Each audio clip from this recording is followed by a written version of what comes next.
Hello friends, మనకి ఈరోజు ఎంతో రుచికరమైన చుక్కకూర పచ్చడి ఎలా తయారు చేసుకోవాలో చూద్దాము. దానికి కావాల్సిన పదార్థాలు: చుక్కకూర ఒక 5-6 కట్టలు తీసుకోండి.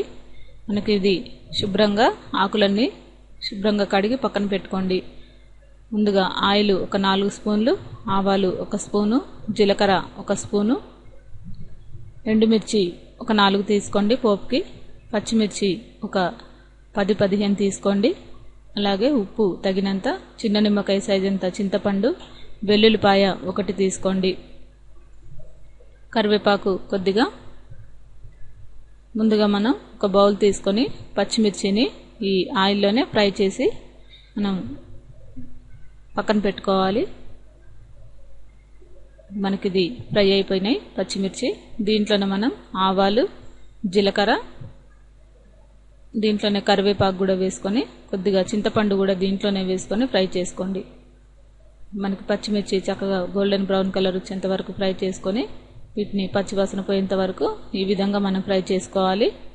ఇప్పుడు అవి వేరే ప్లేట్లో తీసుకున్న తర్వాత ఈ విధంగా మనం చుక్కకూరని శుభ్రంగా కడిగి దీంట్లో మనం ఇదే బౌల్లో కొద్దిగా ఆయిల్ వేసుకొని ఫ్రై చేసుకోవాలి. ఇది మనకి గోంగూర లాగానే ఫ్రై అవుతుంది. దగ్గర పడుతున్న కొద్దీ చక్కగా జిగురుతోనే మంచిగా ఉడుకుతుంది ఈ చుక్కకూర.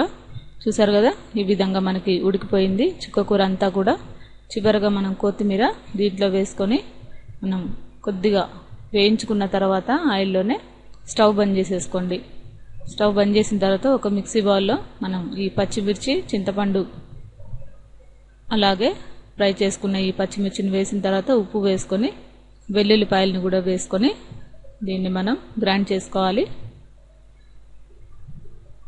మరి మెత్తగా కాకుండా మరి ఇలా స్పైసీగా కొద్దిగా మనం ఫ్రై చేసుకోవాలి. ఈ ఉడికించిన ఈ చుక్కకూరను కూడా దీంట్లోనే మనం వేసుకోవాలన్నమాట. వేసుకొని దీన్ని గ్రైండ్ చేసుకున్న తర్వాత మరొక బౌలు కళాయి మనం ఆయిల్ వేసుకొని దాంట్లోనే ఎండుమిర్చి, ఆవాలు, జీలకర్ర, కొద్దిగా కరివేపాకు వేసుకొని దీన్ని పోపు వేసుకోండి. ఇది మరీ మాడకుండా జాగ్రత్తగా లో ఫ్లేమ్లో ఒక 2 నిమిషాలు ఫ్రై చేసుకోండి. ఇదే పోపుని మనం ఈ పచ్చళ్ళలో, చుక్కకూర పచ్చళ్ళలో వేసుకోవాలి. అంతే, మనకి ఎంతో రుచికరమైన ఈ చుక్కకూర పచ్చడి రెడీ అయినట్టే. ఈ రెసిపీ మీకు నచ్చినట్లయితే లైక్ చేయగలరు. ఈ రెసిపీని మీరు కూడా ట్రై చేసి చూడగలరు.